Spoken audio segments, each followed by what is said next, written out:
Fala galera, fala Medcofer, a gente está no penúltimo dia aqui da Semana HIT, conteúdo fantástico hoje, você não pode perder por nada, vamos com tudo.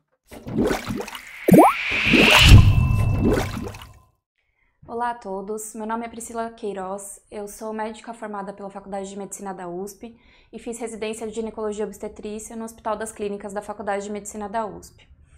Hoje nós vamos abordar alguns temas de ginecologia, sendo o primeiro deles o tema de violência sexual. Aqui é um tema que não é tão recorrente nas provas de residência, mas quando ele cai, ele pode garantir alguns pontos que não podem ser perdidos. Então, aqui um exemplo de questão que foi cobrado em 2014, na prova de acesso direto para o R1. O caso é uma mulher de 24 anos que é trazida ao pronto-socorro, vítima de abuso, que teve penetração vaginal e anal há cerca de 6 horas. Encontra-se consciente, orientada, desconhece o agressor, refere ciclos menstruais regulares de 28 dias e se encontra no 14º dia do ciclo. Não usa métodos contraceptivos, tem antecedente de epilepsia e usa regularmente a carbamazepina. O exame clínico revela escoriações leves nos membros inferiores, discreta laceração com crosta sanguínea em grande lábio vulvar esquerdo, e o exame especular mostra um conteúdo vaginal compatível com sêmen e um colo epitelizado. Antes da assistência psicossocial, considerando as circunstâncias clínicas, responda a seguinte questão. Ele quer que você cite a droga indicada para contracepção de emergência e os 2 mecanismos de ação que essa droga faz no organismo. A definição de estupro, né? É o ato de constranger alguém mediante violência ou grave ameaça a ter conjunção carnal ou praticar ou permitir com que ele se pratique outro ato libidinoso, sendo crime previsto no artigo 213 do Código Penal Brasileiro. Então é sempre importante citar que estupro não é só a penetração vaginal, anal, mas sim qualquer ação que não esteja de acordo com o consentimento da paciente. Na avaliação inicial é sempre importante a gente priorizar a humanização, o acolhimento e oferecer os direitos que essa paciente tem frente à situação tão difícil que ela está vivendo, né? Então oferecer uma contracepção de emergência, prevenir infecções sexualmente transmissíveis, garantir que ela tenha direito ao aborto seguro ou assistência pré-natal ou oferecer a criança para adoção, evitar a perda de provas periciais que podem ser coletadas no exame físico, estimular a paciente a notificar esse abuso, esse ocorrido, e garantir o acesso ao atendimento multidisciplinar, também com psicólogo, assistente social. Na hora de examinar a paciente é sempre importante ter muito cuidado e garantir o consentimento dela, porque é um momento de muita fragilidade, mas os principais pontos que a gente tem que observar são as mamas, vulva, períneo e ânus, tá? O ímen, principalmente se for uma paciente que referia ser ainda não ter tido relações sexuais, pode evidenciar uma rotura recente. É importante notificar e deixar bem descrito em prontuário essa condição do ímen, se ele está íntegro, se está roto, se a rotura parece recente ou antiga. E também verificar a presença de lacerações vaginais ou perineais, que às vezes podem estar colocando a paciente também em risco de saúde. Também não são incomuns pacientes que se encontram em choque hemorrágico devido a lacerações desse tipo. Então é muito importante a gente observar isso com atenção. A depender da história e do tipo de agravo que a paciente sofreu, também é interessante a gente pensar em coleta de SWAB para pesquisa de espermatozoides ou antígeno prostático específico. Daí vai depender do tipo de abuso que a paciente sofreu, né? Ou a gente pode coletar esse SWAB em vagina, períneo, cavidade oral, região interglútea. Também pode ser colhido na hora do exame físico os exames de biologia molecular para detectar alguns agentes etiológicos que podem causar infecções sexualmente transmissíveis, como gonococo, clamídia, e também culturas vaginais podem ser coletadas nesse momento. Na admissão, os exames laboratoriais que devem ser colhidos são esses do conteúdo vaginal, que a gente já falou no slide anterior, sorologia para sífilis, HIV, hepatite B, C, e a depender da necessidade da paciente de receber a terapia antirretroviral, a gente pode ter indicação de coletar hemograma, glicemia, ureia, creatinina, TGO, TGP, bilirrubinas, que são exames que podem se alterar após o início do uso da profilaxia pós-exposição, tá? Também é sempre importante coletar e deixar registrado em prontuário o beta-HCG da paciente. E alguns desses exames precisam ser repetidos, né? Tanto o exame de conteúdo vaginal quanto a sorologia para sífilis e HIV devem ser repetidos em 6 semanas e depois em 3 meses. E os exames para hepatite devem ser repetidos também em 3 e 6 meses, tá? É importante sempre caracterizar esse tipo de abuso, esse tipo de violência que a paciente está sofrendo, porque as profilaxias para infecções sexualmente transmissíveis não estão indicadas em casos de abuso crônico ou repetido, ou quando a paciente refere que o agressor usou preservativo durante todo o ato. Vamos falar primeiro aqui das infecções não virais, tá? Então, as principais infecções que a gente vai querer evitar que a paciente contraia nesse momento são a sífilis, que a gente vai prevenir fazendo a administração da penicilina benzatina, a gonorreia, fazendo a administração do ceftriaxone intramuscular, a clamídia, oferecendo para ela uma dose única de azitromicina no total de 1 grama, via oral, e a tricomoníase, que vai ser prevenida com o metronidazol, tá? É importante a gente sempre lembrar e evitar, postergar, na verdade, o uso do metronidazol caso a paciente apresente intolerância gastrointestinal, porque isso vai fazê-la ter náuseas, vômitos e vai fazer com que ela não consiga receber a profilaxia adequada para as outras medicações, tá? Então, principalmente se ela precisar de contracepção de emergência ou da profilaxia antirretroviral, é importante a gente esperar um pouco para administrar esse metronidazol para garantir o efeito das outras medicações.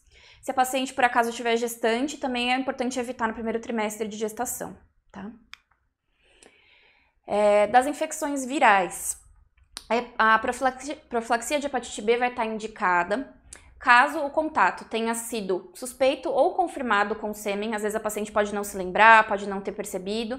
Então, na dúvida, a gente considera que houve o contato, ou com sêmen, ou com sangue, ou com qualquer outro fluido corporal do agressor. Se a paciente for imunizada, ou se o agressor for sabidamente vacinado, às vezes é um agressor já conhecido pela paciente, ou se o abuso for crônico, nenhuma profilaxia está indicada. Caso a paciente não tenha completado o esquema vacinal ou nunca tenha se vacinado e o agressor é desconhecido, a sorologia dele, aí sim a gente tem indicação de administrar tanto a vacina para hepatite B quanto a imunoglobulina hiperimune na dose de 0,6 ml por quilo, uma dose única, tá? Essa profilaxia tem que ser feita até 14 dias da exposição. Com relação à profilaxia do HIV, a gente vai se fazer 4 perguntas para indicar a profilaxia, tá? E essas perguntas têm que ser respondidas com a resposta sim. Se as respostas forem positivas para todas as questões, a gente vai indicar a profilaxia, tá? Então, a pergunta número 1, se o tipo de material biológico é de risco para a transmissão do HIV, então por exemplo, sangue, sêmen, fluido vaginal, isso caracteriza o material biológico de risco. Se o tipo de exposição é de risco, então se houve contato com mucosa que não está íntegra, mucosa mesmo íntegra, ou pele não íntegra, se a paciente tiver lacerações na região que teve contato com o material biológico, aí essa resposta é sim. Se o tempo transcorrido entre a exposição e o atendimento é menor que 72 horas, então depois de 72 horas a gente já não indica mais a profilaxia, mas antes sim. E se a pessoa exposta é não reagente para o HIV no momento do atendimento. Por isso, na maioria dos serviços, quando tem disponível, está indicado também a realização do teste rápido, tanto para HIV quanto para sífilis, para a gente indicar direito essas profilaxias. E daí, se a resposta for sim para as 4 perguntas, a gente vai indicar a profilaxia após exposição, que tem uma duração de 28 dias, e ela é feita com tenofovir, lamivudina e dolutegravir, nessas doses aqui do slide. A contracepção de emergência, ela vai estar indicada para todas as mulheres em idade fértil, independente de qual período do ciclo, mesmo que não esteja no período fértil, se tiver um contato certo ou duvidoso com o sêmen. Também essa contracepção tem que ser administrada até 72 horas após o ato, e ela não deve ser realizada caso a paciente apresente o uso de algum método de alta eficácia. Por exemplo, se ela tem DIU, ou se ela usa pílula regularmente e não teve falha de uso. Se ela usa um método eficaz, ela não precisa receber a contracepção de emergência, tá? A gente faz essa contracepção de 2 formas principais. A primeira é a administração do levonorgestrel, numa dose de 1,5 mg. Pode ser feita em dose única ou dividida em 2 doses. E o método IUSP, que é a administração de anticonceptivo hormonal combinado, na dose de 0,05 de miligramas de etinoestradiol e 0,25 de levonorgestrel. Essa dose também pode ser dividida em 2 comprimidos de 12 em 12 horas, totalizando 4 comprimidos, ou 4 comprimidos de 12 em 12 horas, totalizando 8 comprimidos, caso a opção seja pelo comprimido de 0,03 mg e 0,15 mg. Também é muito importante orientar a paciente, garantir o direito dessa paciente de receber orientações sobre o aborto legal, caso tenha resultado uma gestação desse estupro, tá? O aborto resultante de estupro, ele é previsto por lei até 20 semanas de gestação, ou se a paciente tiver, se o feto tiver um peso estimado menor que 500 gramas. Isso é decisão da mulher, deve ser oferecido para ela tanto a opção de levar a gestação a termo e permanecer com a criança, ou entregá-la em adoção, ou praticar o aborto, tá? O registro de boletim de ocorrência não é obrigatório para interrupção. Toda interrupção tem que ser documentada em prontuário, os termos de consentimento devidamente assinados e a paciente devidamente orientada, mas não é necessário que ela registre o boletim de ocorrência para poder interromper a gestação. É muito importante que a instituição consiga garantir esse direito à paciente. Caso o médico que esteja atendendo a paciente tiver alguma objeção de consciência para a realização do aborto, ele tem o direito de ter essa objeção, mas o aborto tem que ser garantido para a paciente pela instituição. Então, tem que se encontrar outro profissional ou outra instituição que possa oferecer o direito da paciente, tá? E aqui, voltando para a nossa questão, citando a droga indicada para contracepção de emergência, que vai abordar 2 temas importantes, né? Que seria as contraindicações aí para contracepção também. Essa paciente do caso usa carbamazepina regularmente, então está contraindicado o uso de anticoncepcional combinado para ela. Então, ela tem uma opção de contracepção para receber, que seria o levonorgestrel, certo? Que por ser um progestágeno, ele vai agir espessando o muco cervical e inibindo a ovulação. E esses são os mecanismos que levam a ele ser uma boa contracepção de emergência para paciente. Sobre a doença inflamatória pélvica aguda. É uma questão também muito recorrente nas provas. Normalmente é cobrado tanto o diagnóstico quanto o tratamento. A gente vai abordar isso nessa aula, tá? A questão que a gente vai usar como exemplo aqui é da Faculdade de Medicina da USP de 2020, a prova de R1, de acesso direto. Foi cobrada uma paciente de 21 anos com dor abdominal, hipogástria, fossas ilíacas há 2 dias, piora progressiva, febre de 38 graus. No exame ginecológico tinha um conteúdo vaginal acinzentado, bolhoso, um toque vaginal com dor à mobilização do colo, aumento do anexo direito, de difícil caracterização. E ela iniciou tratamento com ceftriaxone intramuscular e doxiciclina oral. Qual que é o agente microbiano que deve ser associado? Bom, vamos começar então com a definição.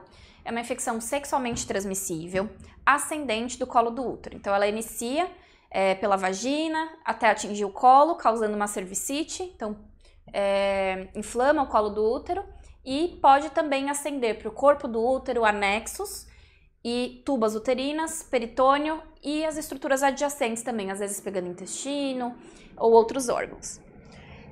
Os agentes etiológicos principais são o gonococo e a clamídia, mas também é muito comum a infecção por anaeróbios pélvicos, bacilos gram-negativos, micoplasma. Então, basicamente, para se levar de lição é que a doença inflamatória pélvica aguda é uma infecção polimicrobiana, tá? O diagnóstico é feito através de critérios maiores e menores. A gente tem 3 critérios maiores, que são a dor pélvica, a dor em região anexial e a dor mobilização do colo. Esses 3 critérios precisam estar presentes para fazer o diagnóstico. E também a gente tem os critérios menores, que são febre, uma secreção vaginal patológica que não é muito bem definida, as características dela, a gente vai conversar um pouquinho mais para frente sobre isso, os marcadores inflamatórios aumentados ou uma leucocitose no hemograma, e a identificação dos agentes etiológicos através na secreção endocervical, através de biologia molecular ou cultura. Para fechar o diagnóstico, a gente precisa dos 3 critérios obrigatórios ou maiores, mais um critério adicional, Também existem outros sintomas que não são critérios, mas que estão relacionados muito comumente com a infecção, que é a dispareunia, principalmente por causa da inflamação do colo vaginal e do acometimento dos ligamentos de suspensão do útero, de sustentação do útero, que também podem estar inflamados.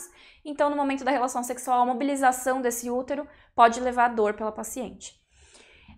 Também pode ocorrer um aumento do fluxo, prolongamento da menstruação, devido a uma endometrite que é considerado um estágio intermediário entre a ascensão da infecção vaginal e até a infecção do útero. Esse estágio é um estágio intermediário, que a gente chama de endometrite, que pode ser fugaz e pode levar a essa alteração do fluxo menstrual. E também, em pacientes que usam pílula combinada, de baixa dosagem, às vezes pode ter um sangramento de escape que antes ela não tinha. Às vezes já usa a pílula há muito mais tempo e, de repente, começou a ter um sangramento de escape que é incomum para ela. Isso também precisa ser investigado, porque pode ser um sintoma de doença inflamatória pélvica. Também pode acontecer a disúria devido à uretrite, porque todos esses agentes etiológicos também têm um tropismo pela mucosa uretral. Então, pode levar a uma uretrite associada ao quadro. A gente também tem 3 critérios que são chamados de critérios elaborados. Esses critérios, individualmente, já fazem o diagnóstico de doença inflamatória pélvica. Então, ou um exame de imagem, normalmente ultrassom transvaginal ou ressonância magnética pélvica, sugerindo a presença de abscesso tubovariano, ou uma biópsia endometrial com resultado no anatomopatológico de endometrite, ou a laparoscopia, que evidencia sinais de infecção pélvica, ou ver a tuba espessada, hidrossalpinge, abscesso tubovariano, sinais de infecção pélvica, também fazem o diagnóstico, qualquer um deles sozinho já fecha um diagnóstico. Bom, normalmente a gente vai receber essa paciente num contexto de urgência, né? Ela normalmente vem se queixando de uma dor pélvica, que nem sempre é uma dor tão importante, tão aguda, às vezes pode ser uma dor mais indolente. Normalmente ela se queixa de algum corrimento vaginal, falam que teve febre, estão tendo dispareunia. Normalmente essas são as queixas principais que a paciente vai trazer para você. E por ser uma infecção, e uma infecção de um órgão muito vascularizado, também não é incomum a gente verificar a paciente em estado de sepse associado à infecção. Então é muito importante a gente avaliar essa paciente no estado geral, sinais vitais, principalmente aferir temperatura e frequência cardíaca, que são as 2 coisas que se alteram mais precocemente, tá? Em seguida a gente vai palpar o abdômen dessa paciente, principalmente buscando localizar melhor essa dor e procurar sinais de peritonite. Então uma descompressão brusca positiva pode deixar a gente mais alerta aí na avaliação dessa paciente. No exame especular pode ter um corrimento vaginal purulento, que daí é muito típico da infecção pelo gonococo, mas normalmente tem um corrimento turvo, com odor, um colo mais friável, uns achados que às vezes não são muito específicos. No toque vaginal tem muita dor à mobilização do colo, dor à palpação do útero, e a palpação de anexos pode ser uni ou bilateral, e às vezes, em alguns casos, não é muito frequente, a gente consegue palpar uma massa pélvica que pode corresponder ao abscesso tubovariano. Aqui, o ponto muito importante na avaliação dessa paciente num contexto de urgência é sempre a necessidade de afastar a gestação. Então, sempre perguntar para essa paciente se ela tem algum atraso menstrual, qual que é o padrão de ciclo dela, se ela tem sangramento vaginal associado a esse quadro, que às vezes pode ser devido ao colo friável, mas também pode ter outros diagnósticos diferenciais. E solicitar o beta-HCG sérico ou urinário para todas as pacientes em idade fértil que te buscarem o pronto-socorro com essa queixa. Por quê? Uma paciente com dor pélvica, com descompressão brusca positiva, pode estar em vigência de uma gravidez ectópica rota, e a realização desse diagnóstico precoce é muito importante para o desfecho dessa paciente. Então, a gente sempre precisa ficar de olho aí para fazer esse diferencial, para não prejudicar a paciente. Esse diferencial também de dor pélvica é muito cobrado em prova. De exames complementares para essa paciente, a gente vai pedir hemograma completo, principalmente buscando verificar a presença de leucocitose, marcadores inflamatórios, PCR e VHS. Se a paciente se queixar de disúria, ela tem uma dor pélvica ali meio indolente, o exame físico deixar dúvida, a gente pode fazer o diagnóstico diferencial com infecção do trato urinário através da urinal-urocultura. E também a gente pode tentar identificar o agente etiológico, ou por biologia molecular, fazendo PCR para clamídia, gonococo ou cultura vaginal. A gente também precisa pedir um exame de imagem para essa paciente para descartar ou confirmar se você já achou no exame físico que possa ter um abscesso. A gente vai confirmar isso com o exame de imagem. Ou a gente vai excluir a presença de abscesso tubovariano através do ultrassom transvaginal, que é a primeira escolha para a gente na urgência, tá?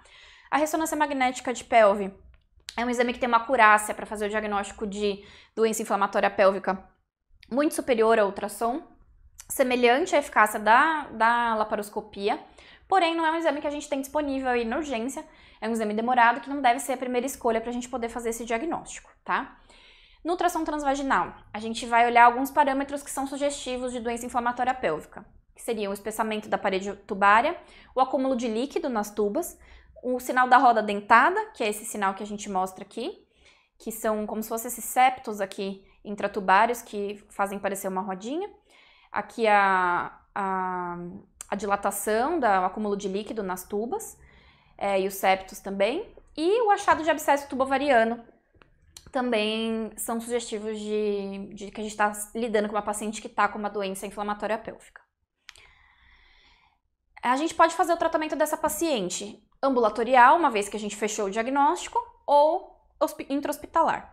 E a gente vai usar esses critérios para definir se a paciente pode ser tratada domiciliarmente ou se ela precisa ser internada para ser tratada com antibiótico endovenoso, tá? Os critérios de internação vão ser a presença de abscesso tubovariano, pacientes imunossuprimidas, HIV, lúpus, em uso de imunossupressão, essas pacientes precisam ser internadas para receber antibiótico endovenoso. As pacientes que usam o dispositivo intrauterino. Se ocorreu uma falha da antibiótico-terapia via oral, você tentou tratar essa paciente ambulatorialmente, mas ocorreu uma falha, ela não melhorou, continuou tendo febre, aí você precisa internar essa paciente para tratar. Se ela chegar no pronto-socorro apresentando instabilidade hemodinâmica, ou queda do estado geral, ou náuseas, vômitos que não vão possibilitar a paciente de tomar essa medicação adequadamente via oral, também essa paciente precisa ser internada. Se a paciente está gestante, e se você tem uma dúvida diagnóstica, se você ainda não descartou apendicite, não descartou gravidez ectópica, também você precisa manter essa paciente em observação e internação até a elucidação diagnóstica do caso. Então, as opções de tratamento que a gente tem. Se essa paciente vai ser tratada ambulatorialmente, a gente pode utilizar o ceftraxone ou a cefotaxima intramuscular, a doxiciclina via oral por 14 dias, e o metronidazol via oral de 12 em 12 horas. Existem alguns protocolos que orientam que talvez não tenha necessidade de usar o metronidazol em todos os casos, tá? Mas, pela recomendação do Ministério da Saúde, essas são as principais opções terapêuticas que a gente tem. O tratamento hospitalar pode ser feito com a cefoxitina, mais doxiciclina ou clindamicina, ou clindamicina e gentamicina, ou ampicilina sulbactam mais a doxiciclina. Tem essas três opções aí de tratamento, tá?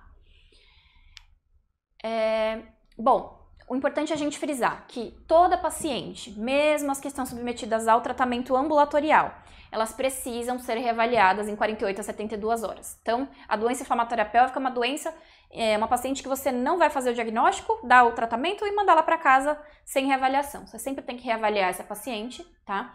Para buscar avaliar se ela respondeu bem ao tratamento via oral que você propôs, tá? Então, se ela melhorou do estado geral, se ela parou de ter febre, se ela melhorou da dor, e eventualmente até fazer um controle laboratorial aí desses marcadores inflamatórios para ter certeza que a paciente melhorou, a depender do estado que ela tiver na primeira avaliação, tá? Se você optou por internar essa paciente, então ela fechou algum dos critérios ali de internação, você vai manter esse tratamento endovenoso por 24 a 48 horas. Ainda com a paciente internada, vai ocorrer a troca da medicação para via oral para ver se essa paciente vai continuar apresentando melhora, tanto clínica quanto laboratorial. E uma vez verificado melhora clínica e laboratorial e a paciente ao menos 48 horas afebril, aí você pode mandar essa paciente para casa, sempre lembrando que na doença inflamatória pélvica, a gente tem que manter a antibiótico-terapia domiciliar até completar 14 dias do início do tratamento. Então, não é para mandar, você não vai dar alta para a paciente do hospital e deixá-la sem antibiótico em casa. Ela tem que completar 14 dias do início do tratamento recebendo a medicação. Uma diferença que vai acontecer é se essa paciente tiver o diagnóstico de abscesso tubovariano, tá? A gente vai ter que olhar com mais atenção para essa paciente. Como eu disse, alguns protocolos orientam que talvez você não precisa dar metronidazol ou clindamicina para todas as pacientes que tiveram diagnóstico de doença inflamatória pélvica, porém, é consenso de que se essa paciente apresenta abscesso tubovariano no exame de imagem, é obrigatório o uso do metronidazol, clindamicina ou ampicilina com sulbactam na prescrição, que são os antibióticos capazes de cobrir os micro-organismos anaeróbios que vão estar no abscesso, tá? Quando que a gente tem que abordar cirurgicamente esse abscesso? Sempre que ele tiver sinais de ruptura, então se a paciente tem sinais de peritonite no exame físico, ou se verifica-se uma moderada ou grande quantidade de líquido livre na cavidade abdominal, aí está indicada já a laparotomia para avaliação dessa paciente, para abordagem cirúrgica desse abscesso.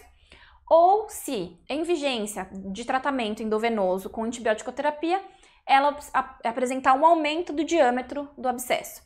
Se esse abscesso mantiver o seu diâmetro máximo igual, ou se ele estiver reduzindo de tamanho, normalmente esse controle de imagem é feito com um intervalo de 48 horas depois da internação, se ele ficou igual, ou se ele diminuiu de tamanho, isso significa que a paciente está apresentando melhora clínica e está, na verdade, melhora do exame de imagem, então essa paciente está em melhora da infecção.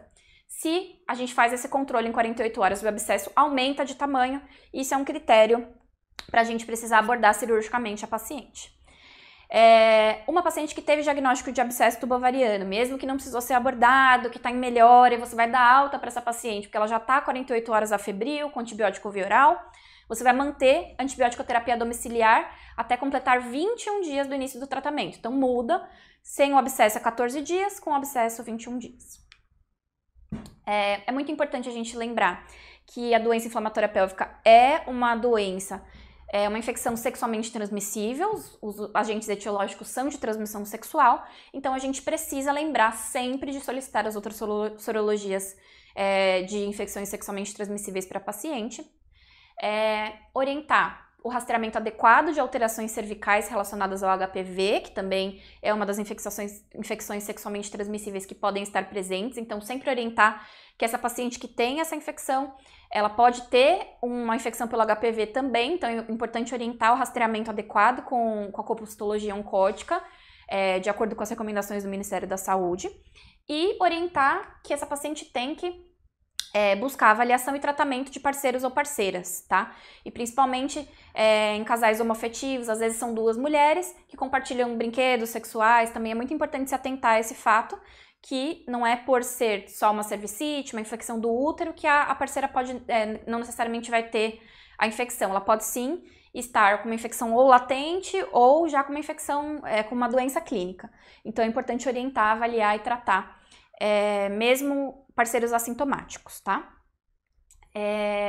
Se a paciente teve diagnóstico de doença inflamatória pélvica e ela utiliza o DIU, é consenso que a retirada do DIU não tem benefício no tratamento da infecção, tá? Mas, se for optado pela retirada ou por uma falha de tratamento, uma falha da antibiótico-terapia, a paciente não está melhorando, ou a paciente opta por tirar o DIU, é importante a gente fazer a retirada apenas após 6 horas do início da antibiótico-terapia, para evitar a disseminação desses agentes etiológicos, dessa infecção na cavidade abdominal, tá? Isso pode piorar a infecção da paciente. Então, sempre aguardar ou 6 horas ou a segunda dose do antibiótico para poder fazer a retirada do DIU.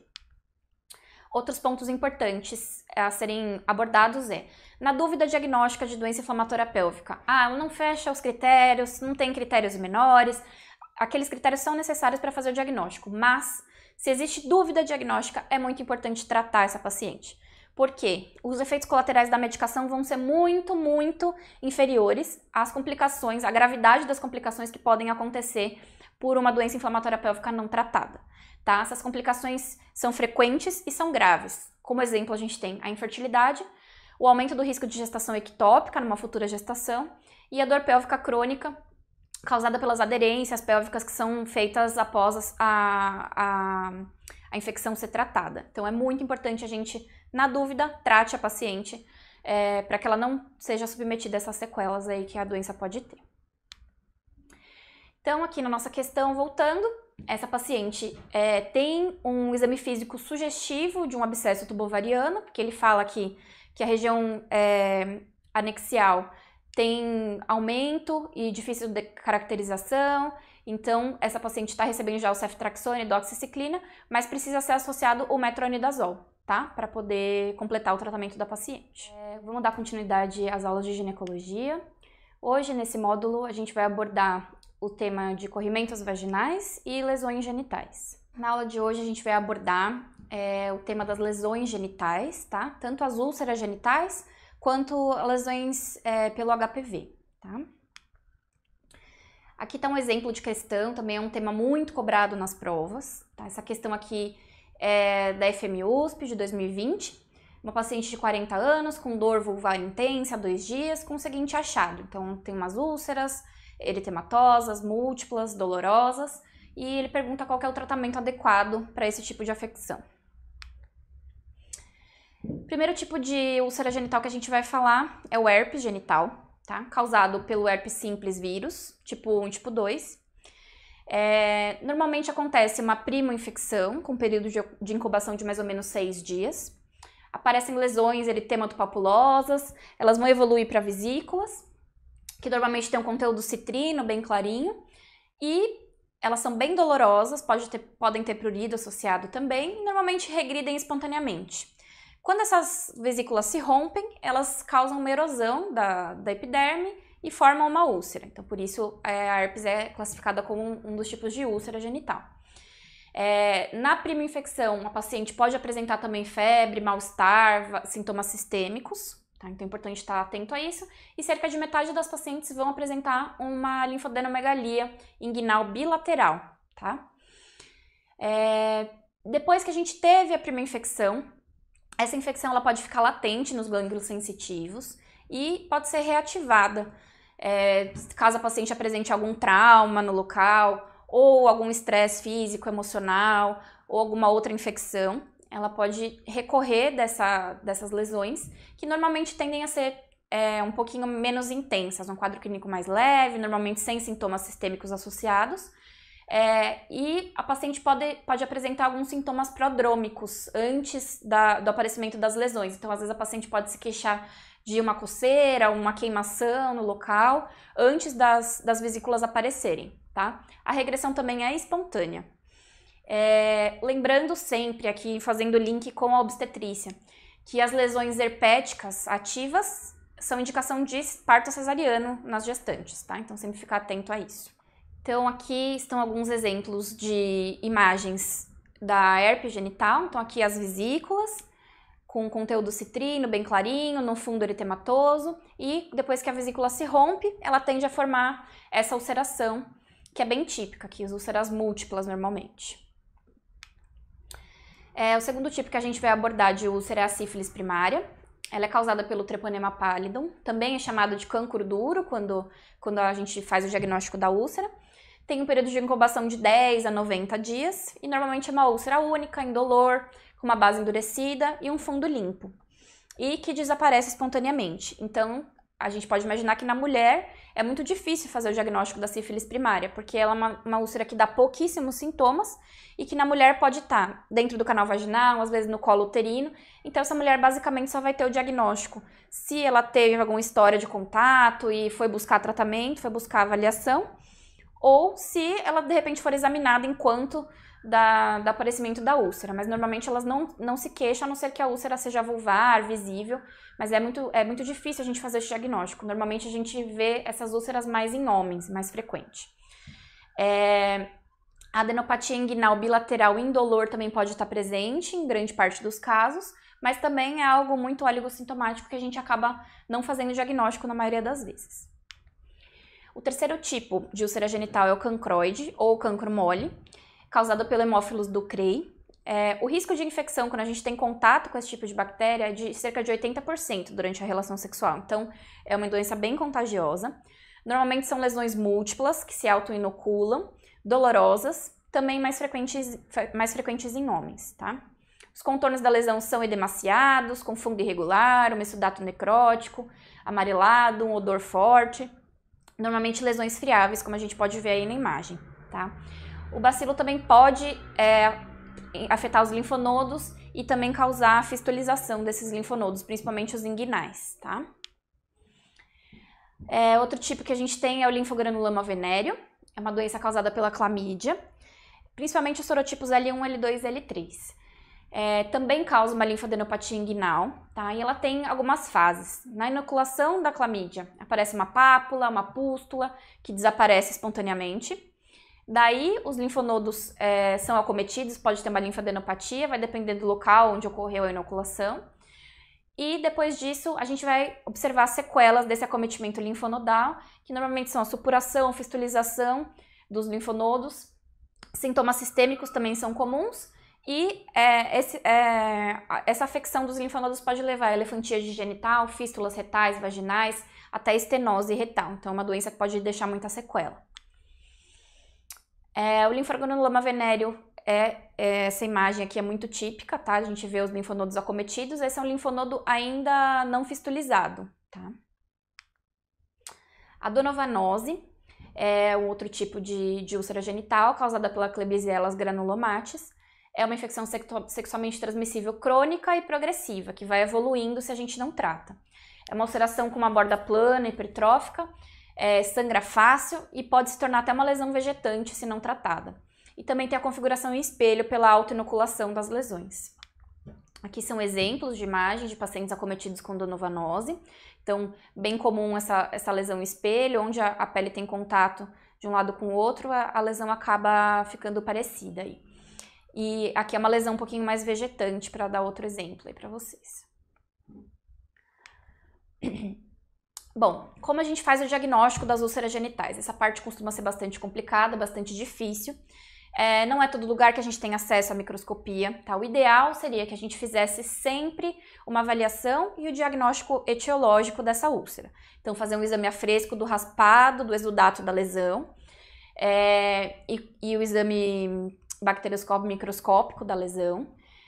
No caso do treponema pallidum, existe disponível a microscopia de campo escuro, que a gente pode lançar a mão para fazer o diagnóstico, que é essa imagem que a gente está vendo aí no slide. Também a gente tem como recurso, em alguns lugares, a biologia molecular, então PCR para clamídia, as sorologias também séricas, né, para sífilis, para herpes também normalmente estão disponíveis. Mas normalmente, na maioria dos lugares, a gente não tem esses recursos. Então, a gente acaba fazendo um diagnóstico sindrômico de úlcera genital, né? Que não é o ideal, mas a gente às vezes acaba tendo que fazer dessa forma. Importante também frisar que úlceras que têm uma evolução maior que 30 dias, principalmente se você já tratou essa úlcera e ela não melhorou, ela continua evoluindo ou ficou igual, devem ser biopsiadas. Lembrar sempre, todas as úlceras que a gente falou até agora são de transmissão sexual, então é sempre importante lembrar de coletar outras sorologias, mesmo que a gente faça o diagnóstico etiológico de outra DST, outra IST, a gente coletar sorologias, principalmente para HIV, tá? Uma coisa importante é que a presença da úlcera, pela quebra da barreira da epiderme, pode aumentar o risco de contaminação pelo HIV, infecção pelo HIV dessa paciente. Então, além da úlcera por si só, de tratar o sintoma, é muito importante que essa úlcera seja tratada para evitar esse aumento do risco de contrair HIV também, tá?